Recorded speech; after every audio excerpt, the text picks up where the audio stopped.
Hey guys, how's it going? Here I am, and just so that you know how much I care about you, do you see this behind me? That's my bed in the hotel room that is not made. Yeah, I'm doing that just for you. Having my morning coffee. Because this thought, and the reason I'm talking quietly is because it's early morning before, I have my window open, and I was gonna shoot out on the balcony, but my allergies have been like really bad. Some of you new people that are watching my vlogs, you know who you are going to appreciate the fact that my allergies have been really bad lately. I had to start taking Alivert again because all of a sudden I've had like the itchy eyes and sneezing and so on. So I was going to shoot my vlog out there, but I had been like squinting and sneezing, and I thought, that's not pleasurable, so we'll come in here. Anyway, I had this thought this morning. I had a thought this morning while I was having my breakfast. Another little aha moment, but so many of you guys have been writing to me and saying, you know, thanks for sharing what you're figuring out about yourself, thanks for sharing your struggles and how you're, you know, finding a solution or a way to get around it. Because I think, like I thought a lot of you were going through the same stuff that I was. But I didn't realize like how many, so it makes me glad that I'm sharing. And I'll tell you guys, it's really hard for me to share some of the stuff I'm sharing with you, because in the past I would have been so mortified to let anybody know, and I don't know what it is. Why am I mortified? Is it because I don't have control over certain areas? I'm trying to get away from that. It's not about control. It's just about, you know, kind of getting back to living a normal way. But anyway, in the past I wouldn't have shared. I felt like, oh, I'm this fitness blogger. I can't tell people that I'm like, you know, going out and having Krispy Kremes. I would joke about it with you guys. But in the past, there were times, haven't done it forever, but I would go out and I would just get angry, and then I would go and still figuring out why I do it or have done it. But that is still something that to this day, because twice in the past 2 weeks, it's happened with me, and I caught it. You know, part of reading these books, which, you know, if you don't have this book, oh my God, this book, do you see how many like parts I've saved and underlined? And I'm gonna read something in a second. Amazing. And if you would have asked me 2 years ago if I'd read a book like this, I really would have rolled my eyes and gone, so helpful. It also makes me realize how many issues I have. But anyway, I know I've lost my train of thought already. Sometimes the first step, you know how alcoholics say the first step is recognizing you have a problem? I really do. I think sometimes the first step is getting to that point where you're able to look at yourself and go, okay, what is it that's keeping me from getting where I want to be? Because for so many of us, okay, reaching your fitness goals, it's not just about what we know is right, okay? We know that you have to eat less and you have to exercise. You've got to do both consistently. I'm able to look back at the last 2 years and see a big part of what I was missing.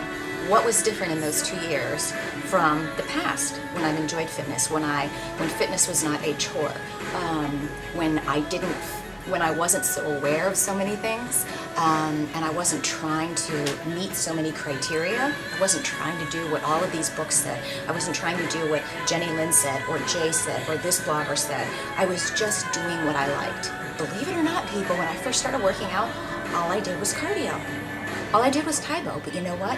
Tybo and watching what I was eating helped me lose weight back then. Okay, that helped me get back to, at that point, probably the weight I am now. And then over years, then I lost more. And then, of course, as I've shared with you guys, when the perimenopause monster hit my body, you know, it was like, and I gained weight. And I have spent the better part of 2 years panicked, absolutely being full of anxiety, self-loathing, punishing myself, hating myself, hiding myself from everybody because I was just so embarrassed about how I looked. It is what it is. That's what's going on. And I'm sharing that with you guys because I'm getting away from it. And I'm figuring out, you know, not only what I was doing wrong in those 2 years, but like kind of what led to that. Some of them are really simple. Some of the things like letting your work schedule get in the way. I didn't think it was, but it was. And I saw an example of that just last night. Just last night in traveling down here to Miami, and I'll do a separate vlog about that. But my allergies have been really bad, sorry. I'm able to see things more clearly, and it doesn't mean that once you see it in yourself that you can, immediately stop it. Sometimes you have to like see something in yourself and then go, why do I do that? I started to realize that, and I still, for the life of me, don't know why, but there is something in me that when I get pissed or really stressed, immediately my first thought when I get pissed or angry, and for whatever it is to go eat something bad. I have no idea why I do that, but I'm just sharing it with you guys. Last week, my neighbors really pissed me off, and I got so mad, like I stomped up. They were being really loud as usual. And whatever it was that they did, it got me really mad. And I literally, immediately, it was like action 1, action 2. And I went to my closet where I had my Nutella and my peanut butter, because I told you I'm not only having healthy foods in my house anymore. I want to get to the point where I can have like a normal cabinet again and not freak out. But I walk over there and I took a spoon and I started having a spoonful of Nutella. And I'm like sitting there going, why are you doing this? Kelly, you just literally got pissed and walked over to have Nutella for no other reason other than the fact that you're pissed. And those are the types of things that people like me, if you guys have issues like that, women have issues like that a lot. Men tend to have issues like that with drinking. Women tend to have issues with food. It might be opposite with you. You might be a guy that has those issues with food. I have no idea why I did that. And guess what? I hate to say this. I hate to share this, but I'm trying to help you guys that are writing to me saying you have these same issues and you're trying to get past them. That's why I'm sharing this. I'm kind of over being embarrassed about it, but it is what it is. Last night, I got pissed, and I'll share why in another vlog, because I'm trying to keep these short. I got really pissed off about something, and I literally came back into my hotel room after dinner, and I went into the, what's it called, where you have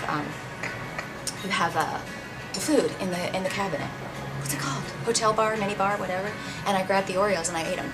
And I remember I was sitting here, and I'm like, why in the hell am I eating Oreos? And I'm eating them because I'm mad, and I'm eating them. It's like this defiant measure. Like I'm sitting here and I'm eating Oreos because I'm pissed off. And then my level of feeling really bad about yesterday and yesterday's schedule, it just skyrocketed. And I went to bed last night. I was upset. I dreamed about it. It's like, but the difference is I've done that in the past, okay? I've done that especially in the past 2 years.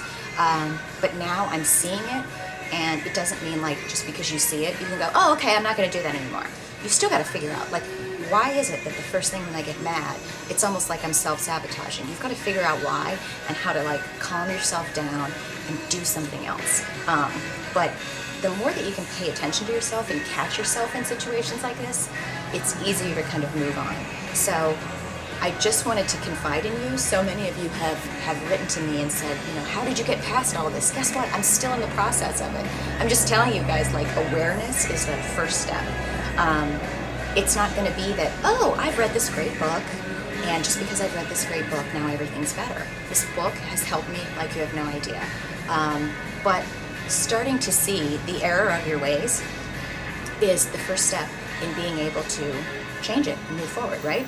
So I wanted to share with you too, because I know that when we were talking about how we have bad body image, and where's my saved area?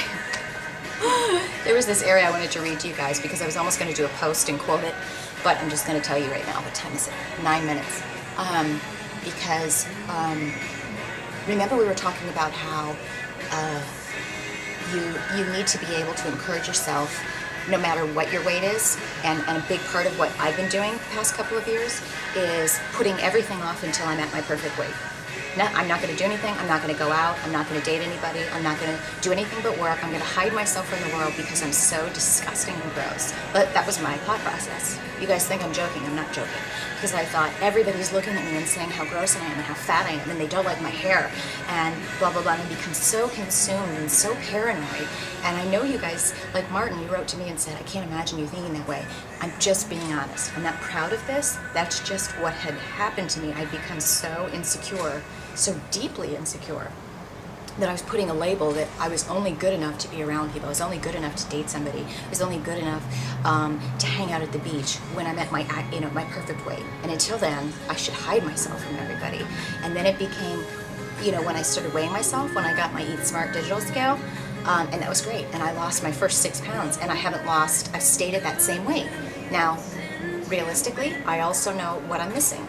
The month of May was not a good month of May for me, but I started to realize, like, sometimes you've got to always be able to step back. And what have I been talking about? We've got to be nice to ourselves along the way. The big thing I'm working on is being nice to myself along the way. Is doing things like buying a pair of shorts that I can wear right now, instead of punishing myself and saying, Kelly, you are not going to wear shorts, you are not going to enjoy yourself until you're at your perfect weight.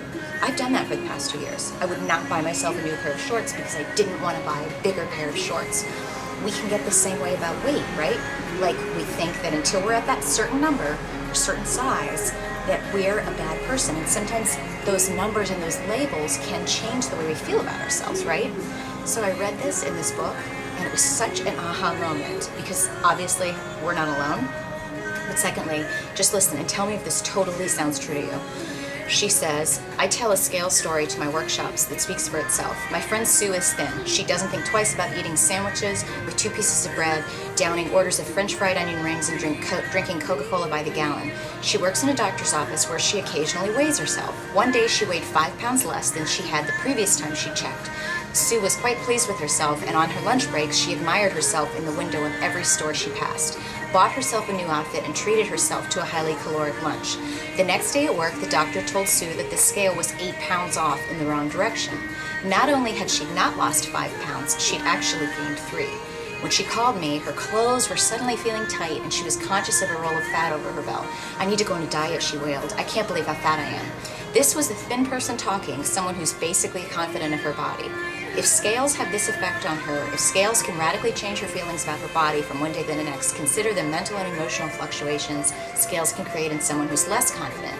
I'm not necessarily sharing this quote from you to say that weighing yourself is bad. That's not my point. My point is that you can weigh yourself and say that person weighed 100 pounds. They get on the scale and they see 98 pounds. Whether that scale is right or wrong, all of a sudden, because they've been told that they've lost weight, they're like, everything's great. They want to go out and buy new clothes, and you've got this air of confidence, okay? Because that's what you believe about yourself, right? Then, the next day, when nothing's changed, when realistically that person's body could still be at 100 pounds, the scale told them it was lighter, but really now the scale's telling them they're 5, just because of what a scale is telling you. Okay, so this could be clothes. Maybe you go to buy clothes, and you try a new brand, and instead of being a size 6, you're a 4. So you go around and you're like, oh my God, this is amazing. I'm in a size 4. I feel so great about myself. And all of a sudden you're walking around like, I own it, right? And then somebody, like some douchebag, will tell you, oh yeah, well those run like 2 sizes larger. When I wear that brand, I have to take a size 0. All of a sudden, you're high, and nothing's changed in your body, okay? There's absolutely nothing's changed in your body. It's just something that somebody told you. And all of a sudden, that high can go down here, okay? Don't say it hasn't happened to you, because it happened to me, okay? And all I can tell you is you've got to be aware of how outside circumstances can totally, like, devastate you emotionally. And in the past, that's been something that if something like that happened, if I'd start, I definitely had times where I would measure myself, and then a week later I'd take my measurements and nothing would have changed, and I would allow that to let me spiral into depression and anxiety and getting stressed. And that's basically like, taking a cup of sugar into your body and going, okay, I'm not losing weight, so I'm just going to eat some more. You've got to start recognizing what it is that upsets you, what really upsets you and triggers like bad eating habits, and then you work on changing them. It's not like you can snap your fingers. I don't know why. I really do not know why. And that's what I've got to figure out. Why is it that when I get mad, I immediately want to eat something bad? That's a rhyme. But at least now I can see it, where before I would just do it, and then 3 weeks later I'd be like, I don't understand what's going on. Well, guess what? I was probably doing that a lot more than I realized. And now that I'm seeing it, I'm taking action steps to stop it, because it's not just about, you can have all the awareness in the world of what you need to do to reach your fitness goals, but if you've still got bad behaviors that are permeating your daily activity, you're not going to get there. It's going to keep you right in the same place. You're never gonna reach that shore. You're gonna keep swimming. I'm all about metaphors all the time. Anyway, here it is. 15 minutes. I gotta go. That's my piece for today. Talk tomorrow.